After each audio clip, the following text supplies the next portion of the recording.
Mesdames, Messieurs, bienvenue dans la quotidienne des marchés du FX. Nous sommes le jeudi 23 juillet 2015. Wall Street a terminé en baisse après la publication des résultats décevants de certaines entreprises pour le deuxième trimestre. Le Dow Jones a reculé de 0,38%, le S&P 500 de 0,24% et le Nasdaq a reculé également de 0,70%. Le titre Apple a lui aussi cédé 4,23%, clôturant à 125,22 $. Le dollar américain a progressé face à la plupart des devises majeures, les ventes de logements anciens ayant été supérieures aux attentes, 5,49 millions contre 5,40. Les ventes au détail et la variation du nombre de demandeurs d'allocation chômage qui doivent être publiées aujourd'hui devraient respectivement atteindre 0,4% et 279 000.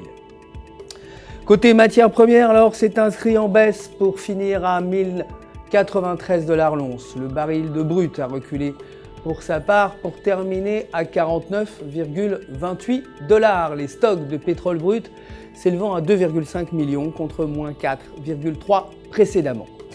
Côté devises, l'euro a perdu du terrain face au dollar pour clôturer à 1,0934. Sur le graphique de 8 heures, la paire se situe dans un triangle ascendant avec l'indicateur MACD inférieur à 0. Si elle franchit le sommet du triangle, la paire pourrait atteindre 1,1200. En revanche, si elle passe sous la base du triangle, elle pourrait chuter aux alentours de 1,0800. Le taux de chômage et l'indice du moral des ménages en Espagne devraient respectivement ressortir à 22,8% et à 6%. La livre sterling s'est appréciée face au dollar pour finir à 1,5614. Techniquement, selon le graphique de 4 heures, la paire reste sous le niveau de résistance de 1,5670. Tant que la paire reste sur cette dynamique, elle pourrait chuter à 1,5500. En revanche, si elle franchit la résistance, elle pourrait repartir à la hausse et flirter avec un 57,00. Le chiffre des ventes au détail dévoilé aujourd'hui devrait afficher une hausse de 0,4% contre 0,2% précédemment. C'est la fin de notre édition quotidienne. Merci de l'avoir suivi.